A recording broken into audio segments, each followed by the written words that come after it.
Last week on Alchemy Answers, we had a question about what makes a good carry player, and somebody was asking whether it was hero damage done, or is it the building damage, is it your GPM, is it your last hits?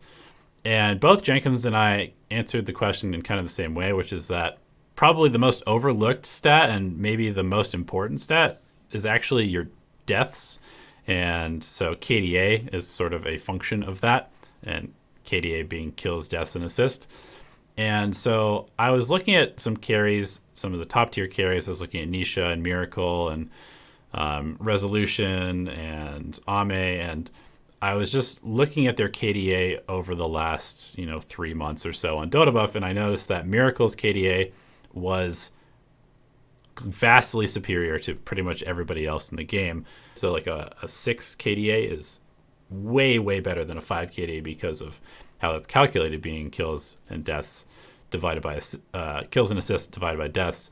And so like Miracle's I think 6.6 and Arteezy is like 5.4, and various other carry players were about 5.4 or 5.3, 5.0, something like that. The only person who had a higher KDA over the same period of time was Nisha, and obviously Team Secret has been winning everything they've been playing in, and Nisha's a huge part of that. And so I looked at both Nisha and I looked at Miracle, and I wanted to just kind of figure out what made them so good at carry. Why are these two teams winning events, and why are these two players specifically having such incredibly high KDAs? So the one caveat is that Nisha's KDA was like just astronomically higher than everybody else. It was way higher than Miracle's even. But we also have to remember that Secret has literally lost one game, I think, in the last like 30 games they've played. And so they're just crushing people. So basically, the first thing I wanted to look at is right here. I just noticed that pretty much throughout the entire game, Miracle and really Nisha both tend to take very low risks most of the time. Like, that is one of the things that makes sense. Obviously, if you die very few times, you're probably not taking super high risk. So this particular moment was cool to me because the S4 Doom has actually pulled the creeps because he doesn't want to lane against Miracle's PA and Kuroki's Chen, and he's alone right now because Crit had to go back to base to heal after the bounty rune exchange. So Miracle is left with a bunch of creeps that he could be tanking, and he has a stat shield and he has a bunch of regen.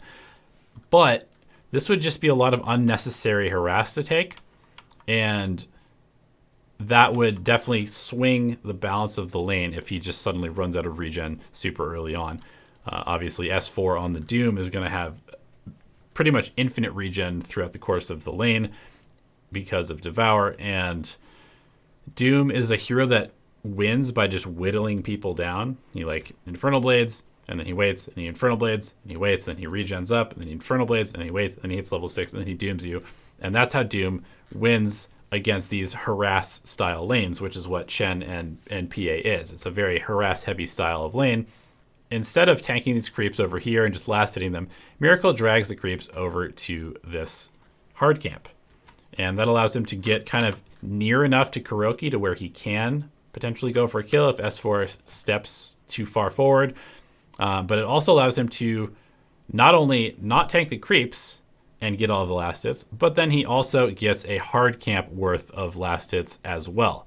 And you see him take out the range creeps there first. Those are the ones that are doing the most damage and pushing the most. So this makes not only last hitting the hard camp easier, but it also means that once the hard camp does die, there's going to be a lot less damage that he has to tank. So it might seem like a very small thing, but the fact that he's not losing a huge amount of HP to deal with this double wave that was just being shoved into him by S4 pulling the wave means that he's going to still have a huge amount of regen for the next few minutes, which is super critical to PA getting off to a good start. I was talking about how Doom kind of wins these lanes, which is that he runs up and he harasses you, and he runs up and harasses you, and then he runs up and harasses you, and just over and over with Infernal Blade. And so I was actually really impressed by Miracle's ability to kind of just subtly kite S4. Like even right there, he thought about going up for the last hit. If we go back and look at that, he thinks about going for this last hit on this creep right here as it gets low, but he doesn't want to eat an Infernal Blade from S4. S4 doesn't have it leveled up at the moment, but Miracle doesn't know that. So instead of going for this last hit and then taking an Infernal Blade to the face and potentially even taking some creep damage as he runs away, Miracle just decides to last hit it with a dagger. And that's just kind of prevalent throughout the course of this entire laning stage, and it goes back to being a somewhat risk-averse player, which is exactly how you want to be playing the carry role, is to just take risks only when they are highly beneficial to you and aren't going to be punished very much. So right here, there's a bunch of last hits around here, but Miracle knows that if he's up here without Chen being anywhere near, he's just going to be completely destroyed by crit and S4. And the regen is so important to keep because the later this lane goes, the more Doom is going to be able to harass. So you don't want to just chew through all of your regen early on in the lane, because then you will definitely feed the Doom later on. And he also understands that if he gets lifted by Rubik once he hits level 2, then he's just going to take a huge chunk of damage every single time that happens, because the stun, the Infernal Blade, the Fade Bolt on top of that, that's like probably a third or, almost half of his HP every time that happens. And that's just way too much to tank. So Kuroki's nice enough to bring him an Alpha Wolf, both to give him some damage and to blink to. But you can see that Miracle is just very carefully kind of just pulling one creep at a time. He's not contesting S4 at all. He's literally never throwing daggers at the Doom just because it won't do anything. It's just wasted harass and is giving him stick charges. He's only using the daggers to last hit.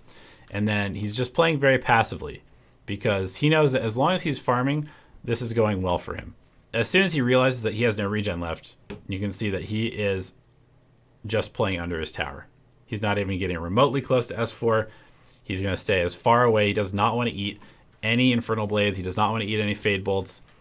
He just wants to be able to farm, because that's the whole purpose of harassing in the laning stage, right? Is that if you are harassing somebody, it's with the express purpose to bully them off of the creeps. All of the harass that you should be doing in the laning stage should be with the purpose of taking control of the creep waves. So if Miracle allows S4 to bully him enough, then he will not be able to get creeps, and therefore the lane is lost. So now CC&C has rotated up. We see that. But I just want you guys to pay attention to how this plays out. We look at the CS. Matumba Man has 47. Miracle has 39. CC&C is 35. He was the mid laner. Doom is 30. And right here you can see that Miracle knows that he's in danger, but he isn't going to just leave the lane, because if he just leaves the lane, it concedes the tower, and then CC&C will just leave. And so what Miracle does is he actually gets something out of the situation, because he understands that if CC&C is up here, and there's 3 heroes up here, that the mid is completely free, and Matumba Man is completely free, and the bottom lane is getting some much needed space as well. So we're going to actually just kind of sit here and watch Miracle just wander around in circles, but I want you guys to pay attention to the last hit and deny count as we speed through this next minute or so. Just look at Matumba Man's last hit and deny count. So it's been about 30 seconds or so of CC&C sitting up there, and suddenly Matumba Man is almost level 9, and his net worth has pretty much eclipsed the Monkey King. And only now, once CC&C shows in the mid lane again, does Miracle actually start hitting creeps. As Doom gets closer and closer to level 6, and as soon as he sees that Doom has hit 6, right there. So S4 is level 6. He notes that. He's going to notice that Fly has left the bottom lane, and that means that there's potentially a gank coming his way. So he just immediately leaves the top lane.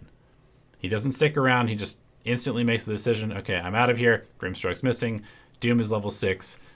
I'm just going to go get some more farm. Now we are going to see him potentially take a fight here. And it's really, really important because as a carry, you need to pick your fights. You need to figure out when you actually should be fighting. And it's not all the time. Let me tell you that. There are a lot of people that will just fight and fight and fight and fight, especially on a hero like PA who can fight. But in this game, Miracle knows that he is the win condition. He needs to get all the farm. So he's only going to take really good fights. And what makes a really good fight as a carry is one where you have a very low chance of dying. It's one where you have a very good chance of getting some kills. And it's one that's going to help you transition into an objective off the back of it. It needs to kind of be like those three things to take a fight as a carry in the early game. Because otherwise, you're probably just better off getting farm. This is another great thing. So he farms his way over to the other side of the map. He doesn't want to be near his team unless he absolutely has to be. And we see that his team is engaging top. So now Miracle, he checks. Because he's a hero that can fight at this point, he has decent damage. He's going to look to see if there is a reason to fight. So he sees that they've initiated, they've killed Crit already. They see that Arteezy has used the Rolling Thunder. That's really important because remember, as a carry, especially if you're a carry without BKB, you need to pay attention to what could possibly kill you. A disable in Rolling Thunder is a big deal. Disable in Balance Strike is a big deal. Disable in Doom is the biggest deal. And then Grimstroke is also a pretty big deal. Crit, of course, is dead, so it doesn't really matter. So as soon as Miracle sees that they have used Soulbind, that they've used Rolling Thunder, he makes the TP to the top lane. And they know that there's no Doom because it was already used not too long ago at a fight. So now he shows up and he immediately just goes on whoever's the lowest and closest target to him, which is CCNC. He gets the kill there. He does not bother with S4 until he realizes that Fly is already dead. And then he shows up here to get another double kill. So now Miracle is 4-0-3. And this is what I was talking about. The fight transitions into a push. So he's able to show up after all the deadly stuff has been used. He gets a couple kills on cleanup duty, and then he also is going to get a tower kill as a result. So this is like the ideal way to play the carry in the early game before you have, you know, your survivability items, before you are at your strongest, is just to pick the spot. You almost play it like a Spectre, right? Or a Zeus. You kind of just want to come in at the very end and get the kill steals, get the finishes, especially if they are near a tower. This is going to be a theme. So we're currently on Miracle's player perspective. We see Matumba Man top. Matumba Man is their highest net worth hero, but he's all alone, and he is going to get gone on by EG. Arteezy is kind of just like making space up top. He's baiting Matumba Man in. S4 runs up and dooms him as Arteezy goes for the Rolling Thunder. And as soon as Doom is used, as soon as Rolling Thunder is used, Miracle makes the TP to the top lane. He knows that he doesn't have to worry about those two things, so he's able to play a lot more freely as he does not have a BKB yet. So again, he goes on who can disable him, which is Rubik. And he kills Rubik off. And he disengages from the Wukong's ring. He's going over to try and kill off S4, gets the kill there, and then Liquid is now obviously in a very good spot. And this is all off the back of just having better information. He waits for those key abilities to be used, shows up for the fight, targets the correct heroes, and then cleans it up. A fight around Roshan. And you can see that Miracle is pinging on the map. He notes that Arteezy is top. Pangolier is a threat to Roche. Grimstroke is a threat to Roche. And here's the thing. He knows that Pango's here, and he sees that CCNC is bottom.